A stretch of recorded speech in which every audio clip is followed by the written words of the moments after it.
Gernika Lumoko udalak herriko merkatarien elkartearen laguntzarekin garatutako merkataritza eta ostalaritzari emango diren nik Gernika sariak aurkeztu dituzte turismo bulegoan. Sari honek 4 kategori ezberdinetan banatuko dira. Lehenengo kategorize trajektoria komertziala eta Gernika Urdaibai markak indartzea.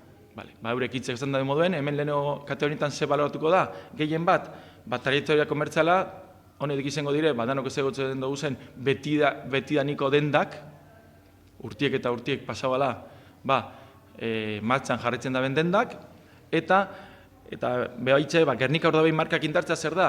Danok ezagutzen dugu denda batzuk, bai gure herritik, udalerritik, edo Urdaibaiko mugetatik ezagunek dienak.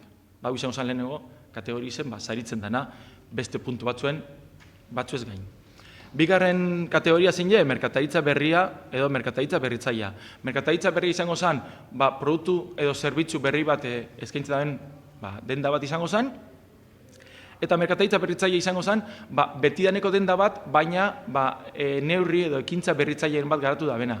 Hau da, garapen teknologiko bat euki da bena, edo eta zerbait, sare sozialen bitarte, salmenta, edo lako onuraren bat aplikatu da bena, betiko denda bateri. Hirugarren kategoria, auzoko merkataritza. Auzoko merkataritzan saritu edo baloren jarri nahi dana da, betidanik auzo bateri bizitza emoten dutzen merkataritza, edota denda berri bat auzo batetan implantatuana, apustu pertsonal bat eginez. Eta azkeneko kategoria, bikaintasuna ostalaritzan. Hemen, danok ezagutzen dugu, Gernika Lumon, taberna, zein, jatetxe asko, maila oso altukoak, eta azken kategorietan honek balorean jartze izango zen. Kategori bakoitzeko irabazleak herriko establezimendutan gastatzeko 1.000 euro, zeramikazko plaka bat eta diploma bat hartuko ditu. Izen emateko epie, bihar zabaltzen dugu, otsailaren 18 zen, eta zabalik egongo da martxoaren 16 arte. Non izango da izen ematea? Gernika Lumoko herritarrentzako arreta zerbitzuan, hau da gertun. Ordutegi ze, gertu ordutegiaen ordutegi berdina. Goizeko 7:00 eguerdiko 3:00 eta harremanetako telefonoa 010 horre bitartez komunikatu halko dire saltzako dekenak. Maguna Goikoetxeak azaldu duen moduan 280 merkataritza establezimendu eta 111 ostalaritza establezimendu daude Gernikan eta horren guztien lana goraipatzea da sari honeen helburutariko bat. Esan bakari merkataritzak momentu hartan 751 pertsona lana emoten dotzon, eta ikerketa lan izan urte hartako merkataritza arloaren fakturazioa izan zen 75 milioi eurokoa. Beste datu bada merkataritza dentzidadie. Merkataritza dentzidadie zer da? 1000 biztanleko zenbat denda dagozan herri horretan. Eta esan Gernika Lumo dekola Bizkaiko merkataritza dentzidadirik altuena, 16,4koa. Eta Euskadiko azkonpareta lehenengo edo bigarren postuen egongo ginen. 1,1 gora edo bera.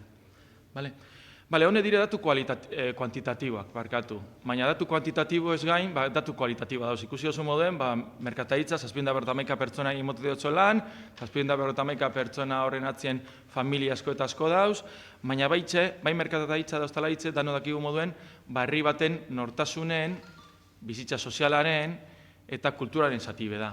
Zatibe dire.